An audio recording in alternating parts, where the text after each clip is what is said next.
안녕하세요. 지속가능한 방랑을 꿈꾸는 디아입니다.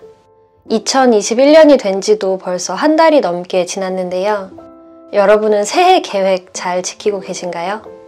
사실 지금이 새해에 세웠던 계획을 하나둘 포기하게 되는 시기인데요.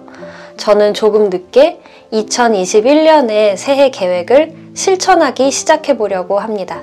제가 2021년에 세운 계획은 주 2회 유튜브 동영상 업로드하기인데요. 이게 생각보다 쉽지가 않아요.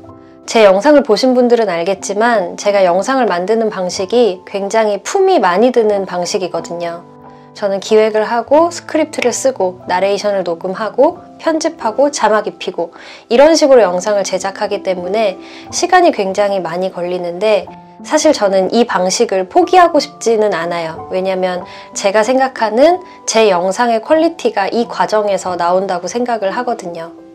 하지만 현실적으로 주 2회 업로드를 어떻게 하면 가능하게 할 수 있을까 생각을 하다가 새로운 형식의 영상에 도전을 해보고 싶어서 이렇게 카메라를 켰는데요. 한 주에 업로드되는 2개의 영상 중에 한 편은 기존 같은 영상을 계속 업로드를 하고요. 나머지 한 편은 오늘 제가 찍고 있는 이 영상처럼 편하게 카메라 앞에 앉아서 여러분들과 수다 떠는 기분으로 제가 한 주 동안 읽고 보고 듣고 느낀 것에 대해서 자유롭게 이야기를 해볼까 해요. 사실 그동안은 제가 완벽하게 스크립트를 써놓은 상태에서 영상을 찍었는데 지금처럼 이렇게 스크립트 없이 자유롭게 이야기를 하는 건 아직도 굉장히 어색하고 부끄럽습니다.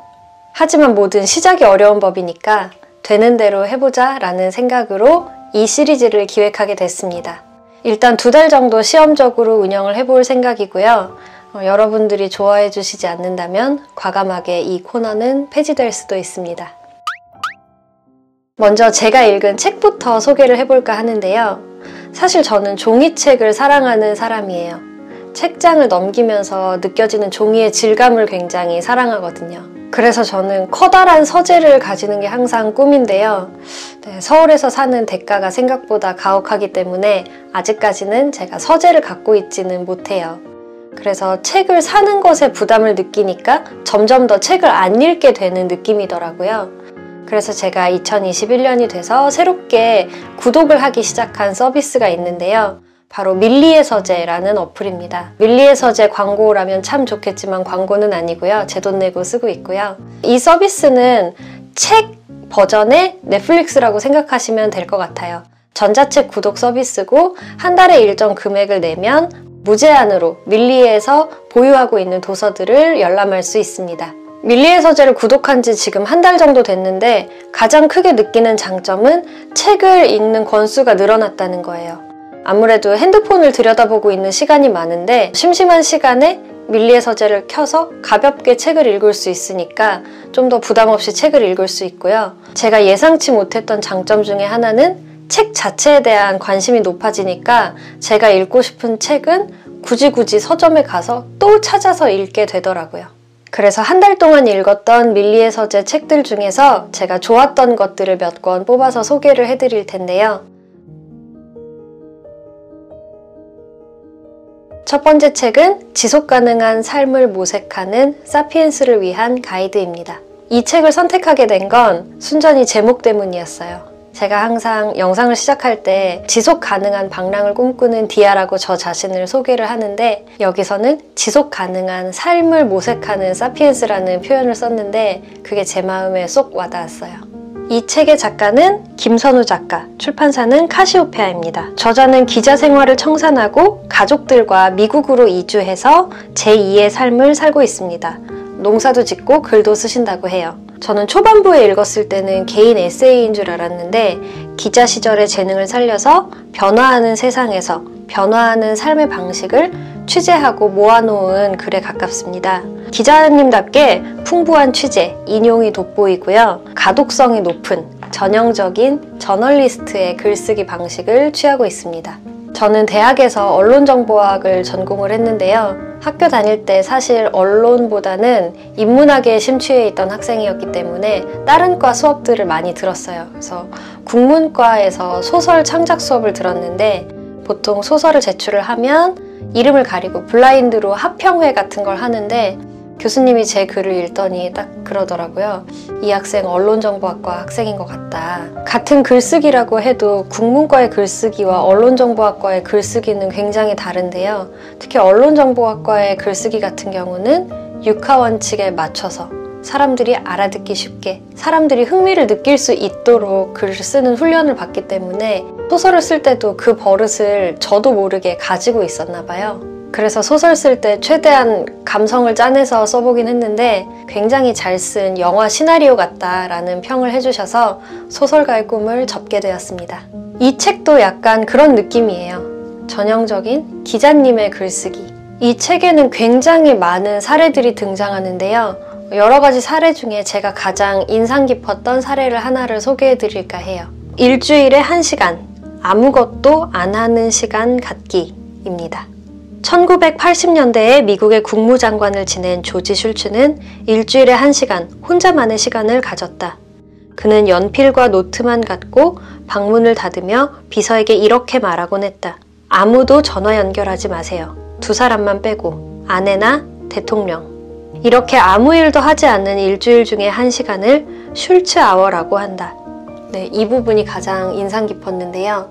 사실 아무것도 안 한다는 게 정말 힘들잖아요. 그래서 저도 저만의 슐츠 아워를 만들어 보기로 했는데요. 저는 아무것도 안 하는 건 아니고 일주일에 1시간씩 디지털 디톡스 아워를 가지기로 했습니다. 사무실에서 같이 일하는 분들에게 양해를 구하고 핸드폰과 노트북, 아이패드를 다 놓고 노트와 펜만 가지고 근처 카페에 가서 1시간을 보내고 옵니다.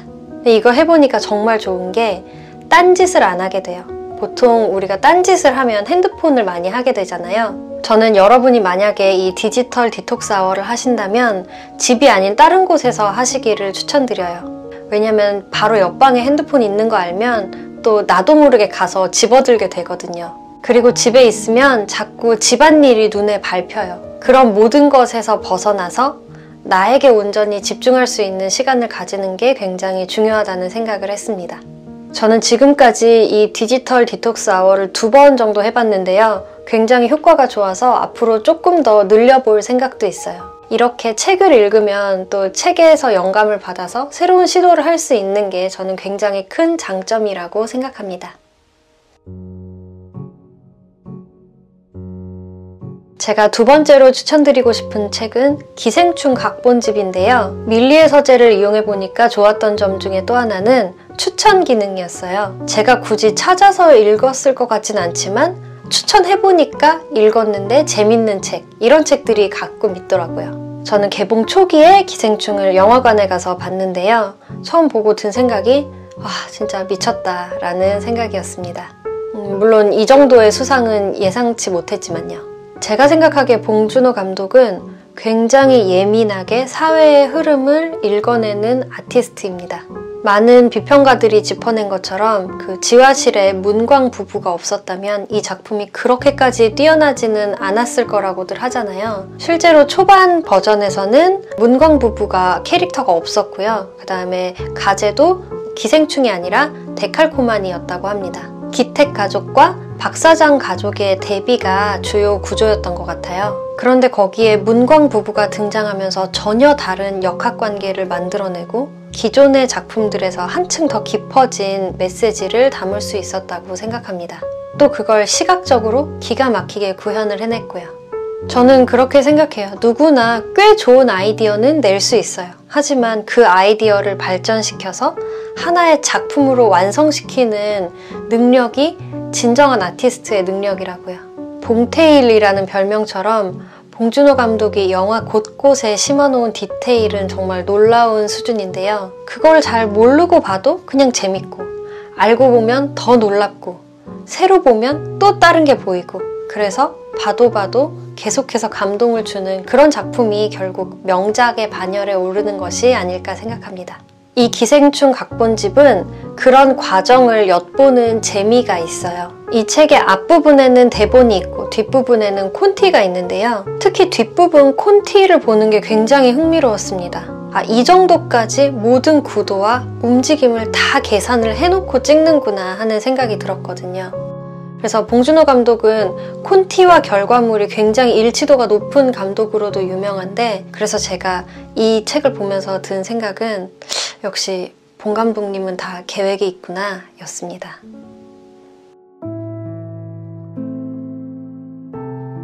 세 번째 책은 히가시노 게이고의 신작 블랙 쇼맨과 이름 없는 마을의 살인입니다.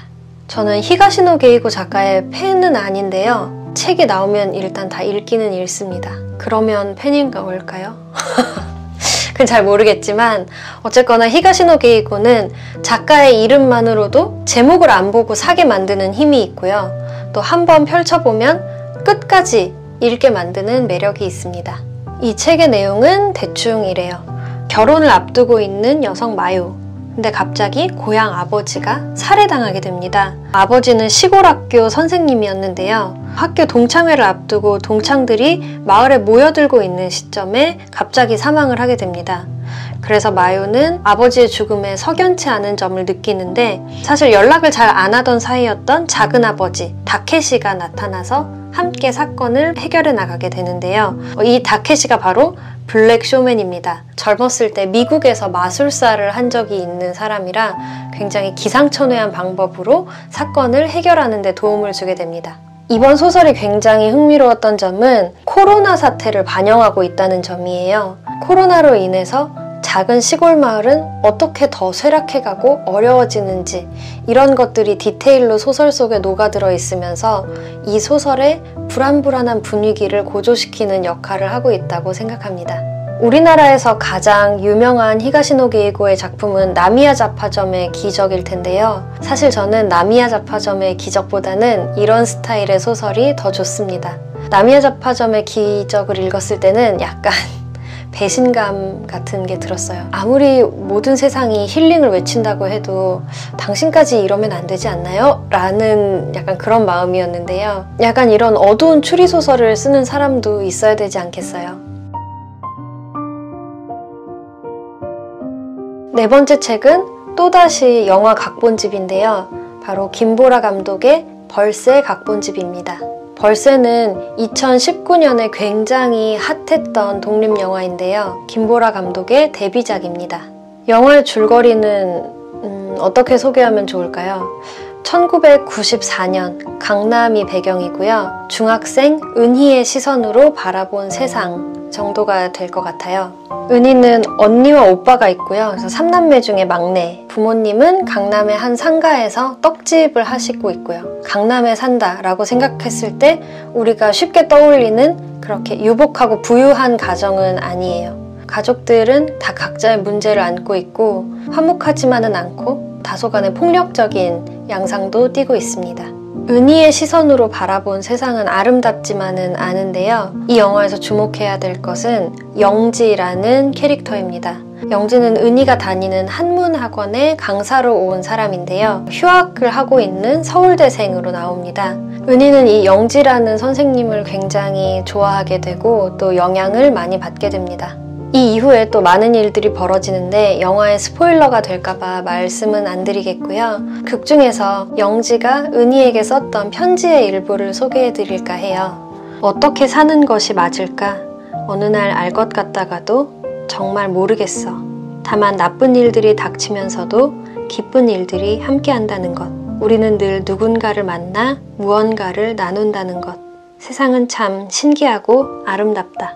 저는 영화를 먼저 보고 대본집을 읽은 케이스인데요. 영화를 정말 꼭 한번 보시기를 추천드립니다. 정말 명작이에요. 책 얘기로 다시 돌아와 보자면 앞부분은 각본집이 있고요. 그 다음에 뒤에는 여러 창작자들의 리뷰가 있고 제가 가장 좋아했던 부분은 마지막에 대담 부분인데요. 앨리슨 백델이라는 미국의 여성 작가와 김보라 감독의 대담을 글로 풀어 쓴 것입니다. 백델 작가는 뮤지컬 펀홈의 작가인데요. 작년에 우리나라에서도 초연을 해서 굉장히 큰 호응을 얻었습니다. 이 두 명의 창작자의 대담을 보면서 서로 소통하고 공감하는 것이 얼마나 큰 위로와 힘을 줄 수 있는지를 깨달을 수 있었고요. 이 대담을 다 읽고 나니까 따로 리뷰 영상으로 만들어 보고 싶다는 생각이 들기도 했어요. 5번째 책은 제가 종이책으로 샀는데요. 영화 유튜버 김시선님의 오늘의 시선이라는 책입니다. 부제는 하드보일드 무비랜드, 반전 없는 것이 반전인 김시선의 영화생활입니다. 제가 굉장히 즐겨보는 영화 유튜버셔서 어떤 책을 쓰셨을까 궁금해서 책을 사보게 됐어요. 이 책은 밀리의 서재엔 없거든요. 책의 내용은 영화에 대한 리뷰보다는 본인의 삶을 풀어낸 에세이에 중간중간 영화가 인용이 되어 있는 형태인데요. 영화 리뷰를 업으로 삼고 있는 사람은 어떤 생각을 하고 어떤 영화를 좋아하고 어떤 고민이 있는지를 엿볼 수 있어서 굉장히 흥미롭게 읽었습니다. 저도 영화 리뷰를 하지만 저는 아직 정말 아무것도 아닌 병아리 유튜버이기 때문에 김시선님 채널을 보면서 배우는 점이 굉장히 많은데요. 한 가지의 일을 이렇게 오랜 시간 꾸준히 해오는 분들은 저는 굉장히 존경할 만하다고 생각합니다. 그래서 이 책과는 살짝 별개의 감상일 수도 있지만 나도 유튜브 꾸준히 오래오래 열심히 해야겠다라는 생각도 했습니다. 5번째 책도 종이책인데요. 삶의 어느 순간은 영화 같아서 라는 이미화 작가님의 에세이입니다. 제가 이 책을 사게 된 이유는 이 작가님도 저와 같이 여행과 영화 리뷰를 결합시켜서 글을 쓰시기 때문이에요. 그래서 저랑 비슷한 결을 가지고 계실 것 같은 생각에 책을 샀고 역시나 저의 촉은 잘 들어맞았습니다. 이 책 속에는 30편이 조금 안 되는 숫자의 영화들에 대한 리뷰가 있는데요. 그 30편의 영화 리스트를 보다 보니 제가 좋아하는 영화가 굉장히 많이 등장해서 반가웠고요. 또 하나 재미있었던 점은 저와 좋아하는 영화가 되게 많이 겹치시는데 또 감상은 저와는 다른 부분도 있고 해서 굉장히 재밌게 읽었습니다. 특히 제가 조금 전에 소개해드렸던 벌새에 대한 리뷰도 이 책에 포함되어 있습니다. 이 책을 읽고 이미화 작가님의 또 다른 작품을 찾아보고 싶다는 생각이 들어서 밀리의 서재에 들어갔더니 책이 또 있더라고요. 당신이 나와 같은 시간 속에 있기를 이라는 책인데 지금 한 반 정도 읽었고요. 이 책을 다 읽고 나면 다음 영상에서 제가 리뷰 한번 해보도록 하겠습니다. 사실 제가 이번 영상에서 1월 동안 읽었던 책들, 또 1월 동안 제가 봤던 영화와 드라마도 소개를 해드리고 싶었는데 촬영을 하다 보니까 저도 말이 이렇게 많아질 줄은 몰랐어요. 그래서 제가 1월에 봤던 영화들 그리고 드라마들 리뷰는 다음 영상에서 이어가도록 하겠습니다. 이 시리즈 어떻게 나올지 저 촬영하면서 지금 굉장히 걱정이 앞서는데요. 구독과 좋아요, 댓글과 알림 설정 해주시면 제가 영상을 제작하는데 정말 큰 힘이 됩니다. 오늘도 제 얘기 들어주셔서 감사합니다.